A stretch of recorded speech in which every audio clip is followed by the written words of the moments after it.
नमस्कार दोस्तों, आपका स्वागत है आपके अपने YouTube चैनल में। मित्रों, आज की वीडियो में हम जानेंगे भीष्म पितामह के बारे में 10 रोचक तथ्यों के बारे में। करीब 58 दिनों तक मृत्युशैया पर लेटे रहने के बाद जब सूर्य उत्तरायण हो गया, तब माघ माह की शुक्ल पक्ष की अष्टमी तिथि को भीष्म पितामह ने अपने शरीर को छोड़ा था। इसलिए यह दिन उनका निर्वाण दिवस मनाया जाता है। आइए दोस्तों, आज की वीडियो में जानते हैं भीष्म पितामह के बारे में 10 रोचक बातें। पहली बात है कि राजा प्रतीप हुए, जिनके दूसरे पुत्र थे शांतनु। शांतनु ने गंगा से विवाह किया था, जिससे देवव्रत का जन्म हुआ। यही देवव्रत आगे चलकर भीष्म कहलाए। पिछले जन्म में भीष्म 8 वसुओं में से एक वसु थे। भीष्म गंगा के 8वें पुत्र थे। गंगा ने बाकी दोस्तों, अगला रहस्य जानते हैं कि गंगा के स्वर्ग चले जाने के बाद शांतनु को निषाद कन्या सत्यवती से प्रेम हो गया था। वे उसके प्रेम में तड़पते थे। सत्यवती ने शांतनु से विवाह करने के लिए भीष्म के समक्ष अपने पुत्रों को ही हस्तिनापुर की गद्दी पर बैठने की शर्त रखी। तब भीष्म ने आजीवन ब्रह्मचारी रहने की प्रतिज्ञा की और सत्यवती को लेकर राजमहल आ गए। मित्रों, अब जानेंगे तीसरे रहस्य के बारे में। शांतनु प्रसन्न होकर देवव्रत से कहते हैं, हे पुत्र, तूने पितृभक्ति के वशीभूत होकर ऐसी कठिन प्रतिज्ञा की है। तेरी इस पितृभक्ति से प्रसन्न होकर मैं तुझे वरदान देता हूँ कि तेरी मृत्यु तेरी इच्छा से ही होगी। तेरी इस प्रकार की प्रतिज्ञा करने के कारण तू भीष्म कहलाएगा और तेरी प्रतिज्ञा भीष्म प्रतिज्ञा के नाम से प्रख्यात रहेगी। दोस्तों, अब जानते हैं चौथे रहस्य के बारे में। सत्यवती के गर्भ से महाराज शांतनु को चित्रांगद और विचित्रवीर नाम के 2 पुत्र हुए। शांतनु की मृत्यु के बाद चित्रांगद भी एक युद्ध में मारा गया।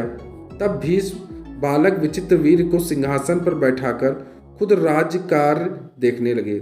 विचित्रवीर के युवा होने पर भीष्म ने बलपूर्वक काशीराज की 3 पुत्रियों का हरण कर लिया, लेकिन उसमें से एक बड़ी राजकुमारी अंबा को छोड़ दिया, क्योंकि वह शाल्वराज को चाहती थी। अन्य दोनों यानी अंबालिका और अंबिका का विवाह विचित्रवीर के साथ कर दिया गया। अंबा को जब शाल्वराज ने नहीं अपनाया तो उसने परशुराम से शिकायत की। परशुराम ने भीष्म से युद्ध किया, लेकिन उसका कोई परिणाम नहीं निकला। अंत में अंबा ने आत्महत्या कर ली। बाद में अंबा शिखंडी के रूप में जन्मी और उसने भीष्म से बदला लिया। मित्रों, अब जानते हैं 5वें रहस्य के बारे में। कहा जाता है विचित्रवीर की को दोनों यानी अंबालिका और अंबिका से कोई संतान नहीं हुई और वह चल बसा। एक बार फिर से गद्दी खाली हो गई। सत्यवती शांतनु का वंश डूब गया और गंगा शांतनु के वंश यानी भीष्म ने ब्रह्मचर्य की प्रतिज्ञा ले रखी थी। अब हस्तिनापुर की गद्दी फिर से खाली हो गई थी। तब सत्यवती ने भीष्म से विवाह करने को कहा था, लेकिन भीष्म ने प्रतिज्ञावश मना कर दिया था। ऐसे में सत्यवती विचित्रवीर की विधवा अंबालिका और अंबिका को नियोग प्रथा द्वारा संतान उत्पन्न करने का सोचती है और वह इसके लिए पराशर मुनि और उनकी संतान वेदव्यास को कहती है। भीष्म की अनुमति लेकर सत्यवती अपने पुत्र वेदव्यास द्वारा अंबिका और अंबालिका के गर्भ से यथाक्रम धृतराष्ट्र और पांडु नाम के पुत्रों को उत्पन्न करवाती है। बाद में एक दासी से विदुर का जन्म होता है। मित्रों, बढ़ते हैं अगले रहस्य के बारे में।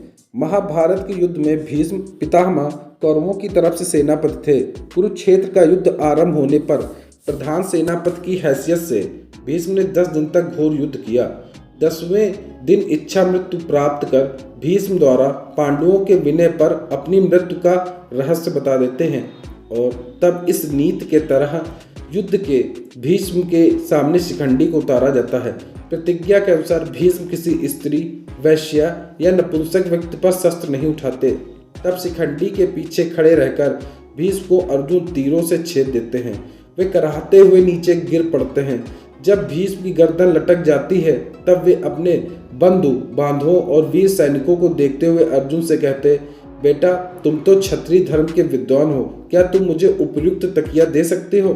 आज्ञा पाते ही अर्जुन की आंखों में आंसू आ जाते हैं और भीष्म को अभिवादन कर बड़ी तेजी से ऐसे 3 बाण मारते हैं जो उनके ललाट को छेदते हुए पृथ्वी में जा लगते हैं। बस इस तरह उनके सिर को सिरहाना मिल जाता है। इन बाणों का आधार मिल जाने से सिर के लटकने की पीड़ा समाप्त हो जाती है। मित्रों, अब जानते हैं 7वें रहस्य के बारे में। कहा जाता है कि सरसैया पर लेटने के बाद भी भीष्म प्राण नहीं त्यागते। भीष्म यह भली भांति जानते थे कि सूर्य के उत्तरायण होने पर प्राण त्यागने पर आत्मा को सद्गति मिलती है और वे पुनः अपने लोक जाकर मुक्त हो जाएंगे। इसलिए वे सूर्य के उत्तरायण होने का इंतजार करते हैं। भीष्म के सरसैया पर लेट जाने के बाद युद्ध और 8 दिन तक चलता है। मित्रों, भीष्म यद्यपि सरसैया पर पड़े हुए थे, फिर भी उन्होंने श्री कृष्ण के कहने से युद्ध के बाद युधिष्ठिर का शोक दूर करने के लिए राजधर्म, मोक्ष धर्म और सभी मूल्यवान उपदेश बड़ी विस्तार के साथ दिया। इस उपदेश को सुनने से युधिष्ठिर के मन से ग्लानि और पश्चाताप दूर हो जाती है और यह उपदेश ही भीष्म नीति के नाम से जाना जाता है। दोस्तों, बाद में सूर्य के उत्तरायण होने पर युधिष्ठिर आदि सगे संबंधी, पुरोहित और अन्य लोग भीष्म के साथ पहुंचते हैं। उस सब में पितामह ने कहा था कि इस सरसैया पर मुझे 58 दिन हो गए हैं। मेरे भाग्य से माघ महीने का शुक्ल पक्ष आ गया है। अब मैं शरीर त्यागना चाहता हूँ। इसके पश्चात उन्होंने सब लोगों से प्रेम पूर्वक विदा मांगकर शरीर को त्याग दिया। सभी लोग भीष्म को याद करके रोने लगे। युधिष्ठिर तथा पांडवों ने पितामह के चर्विद्ध शव को चंदन की चिता पर रखा तथा दाह संस्कार किया। कहते हैं कि भीष्म 150 वर्ष जीकर निर्वाण को प्राप्त हुए। भीष्म ने अपने जीवन में कुछ अपराध किए थे, जैसे भीष्म ने अपनी शक्ति का दुरुपयोग करके गांधारी का जबरन विवाह धृतराष्ट्र से करवाया। उसी तरह उन्होंने अंबालिका और अंबिका का विवाह विचित्रवीर से कराया। उन्होंने पिछले जन्म में वशिष्ठ ऋषि की कामधेनु का हरण किया था, जिसके चलते उन्हें मनुष्य की योनि में जन्म लेना पड़ा।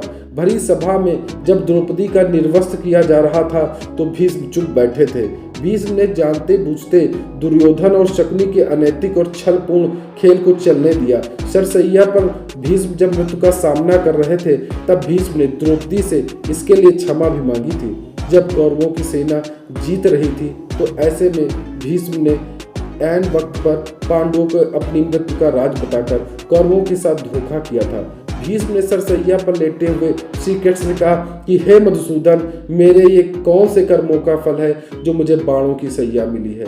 तब श्री कृष्ण ने कहा, पितामह, आप अपने पिछले 101वें जन्म में जब एक राजकुमार थे, तब आप एक दिन शिकार करने निकले थे। उस वक्त एक करकैटा एक रथ से नीचे गिरकर आपके घोड़े के अग्रभाग पर बैठा था। भीष्म ने से कहा कि आपने अपने बाण से उठाकर उसे पीठ के पीछे फेंक दिया था। उस समय वह बेरियों के पेड़ पर जाकर गिरा था। बेरियों के कांटे उसकी पीठ पर धंस गए थे। करकैटा जितना निकलने की कोशिश कर रहा था, उतना ही कांटे उसके शरीर में चुभते जा रहे थे और इस प्रकार करकैटा 18 दिन तक जीवित रहा और यही ईश्वर से प्रार्थना करता रहा, हे युवराज, जिस तरह तड़प तड़प कर मैं मृत्यु को प्राप्त हो रहा हूँ, इसी तरह एक दिन तुम भी मृत्यु को प्राप्त होगे। मित्रों, इसी वजह से भीष्म पितामह को सरसैया पर लेटना पड़ा।